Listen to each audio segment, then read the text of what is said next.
Muy buenas tardes, compañeros y docente. Me presento, mi nombre es Juan David Saldarriaga del programa Administración de Empresas de tercer semestre. A continuación les voy a hablar sobre los hitos históricos del modelo dominante y cómo estos impactaron a la actualidad. Cuando hablamos de un hito histórico, viene siendo los acontecimientos más relevantes en esa pequeña parte de la historia y cómo estos afectaron a las sociedades, a comunidades como tal, y cómo se ven reflejados estos acontecimientos a lo largo de la historia. El primer hito histórico que venimos a tocar viene siendo en el siglo XVI, en el cual se da la época del descubrimiento. Esta época es muy representativa ya que se empiezan a partir las percepciones entre las comunidades, países ricos, países pobres, lo cual desencadena una segregación entre países civilizados y países bárbaros. Ya acá venimos a tocar conceptos como las metrópolis y las periferias. Seguimos con el hito histórico del Tratado de Tordesillas, el cual fue firmado en 1533 por las monarquías española y portuguesa. A mediados de esta época el mundo se venía partiendo en un paralelo totalmente. Esta época también viene siendo conocida como la época de la conquista y la colonia. También aparecen las periferias y los países desarrollados. ¿Qué era lo que pasaba con estas periferias? Estas tenían que entregar todas sus materias primas a los países desarrollados y luego los países desarrollados venían transformando estas materias primas, modificándolas, convirtiéndolas, por decirlo así, en productos, para posteriormente entregarlos de nuevo a las periferias con la condición de que tenían que comprarlos obligatoriamente a precios elevadísimos. A partir de este acontecimiento o dicha situación se desemboca luego la Revolución Industrial. Continuamos con el siguiente hito histórico que data de 1919, el cual es el Tratado de Versalles. Este viene siendo el tratado de paz a partir de terminar la Primera Guerra Mundial. Este tratado contiene distintas cláusulas, tanto morales como políticas. Una de ellas viene siendo la redistribución de tierras y pueblos después de terminar pues, toda la guerra. Además de esto, se le prohibía a Alemania hacer parte de la Sociedad de Naciones.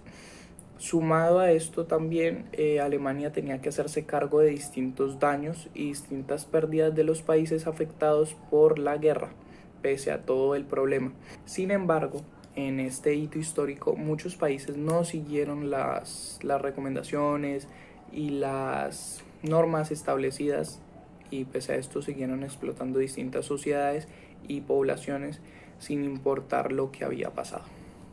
El siguiente hito histórico viene a partir de 1949, el cual fue la era del desarrollo, encabezada por el presidente Truman, el cual daba recomendaciones a distintos países para alcanzar el desarrollo.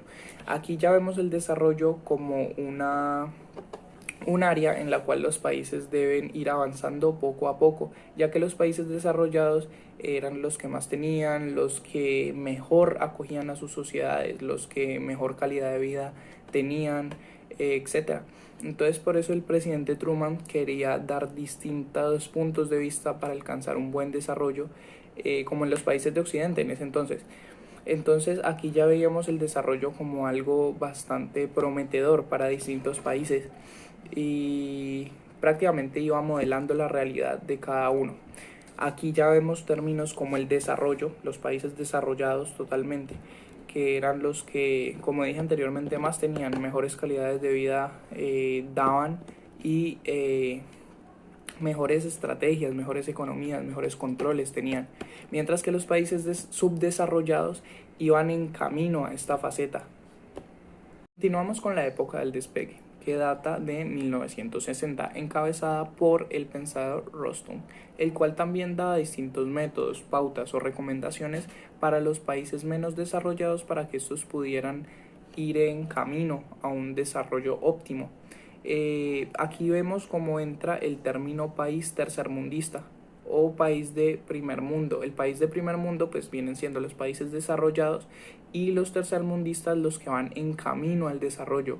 Sin embargo, no están totalmente desarrollados y no cuentan con el control óptimo ni con los recursos suficientes para alcanzar el estándar de país primermundista.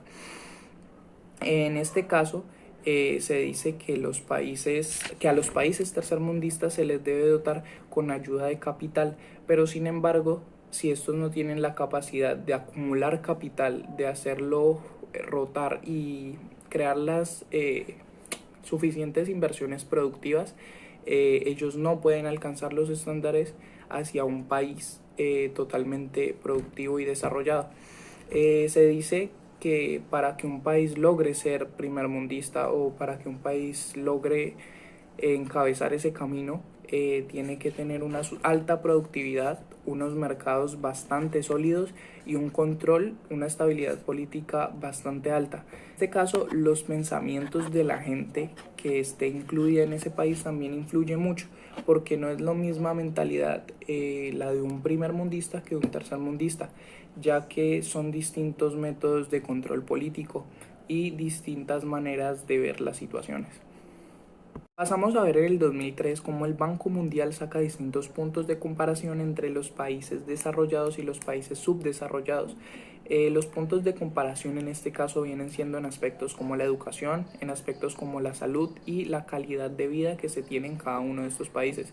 Como podemos intuir, en los países desarrollados hay más cantidad de dinero para cada uno de estos aspectos, mientras que en los países subdesarrollados no se cuenta con el suficiente dinero y hay ocasiones en las que sencillamente no hay dinero para estas cosas. En el caso de educación, los países desarrollados destinan mucho más dinero para cada estudiante. Veíamos en la lectura que alrededor de $400 por estudiantes son destinados anualmente, mientras que en los países subdesarrollados no podemos contar con esta estadística tan alta, porque nuestras economías y control político no da para esto. Luego pasamos en la salud, claramente también se destina más dinero en países desarrollados, y en calidad de vida, como sabemos, en Latinoamérica hay personas que hasta pasan el día con menos de $1. Último, pasamos a ver el mercado total.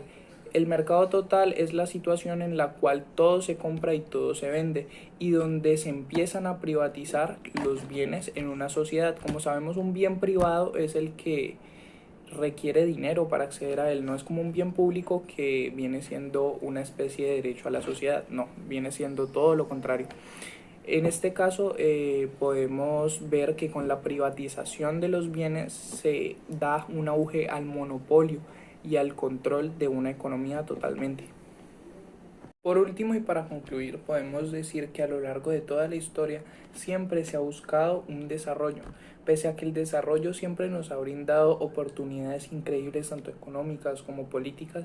Es como decir el camino a tener una verdadera estabilidad en el país. Sin embargo, siempre los países más desarrollados son los que han pactado cómo llegar al mismo desarrollo, sin nosotros analizar si ese realmente es el camino correcto a seguir. Hay muchas teorías en las que dicen que realmente el desarrollo que nos han propuesto siempre no es el correcto, porque siempre se busca favorecer al que más tiene.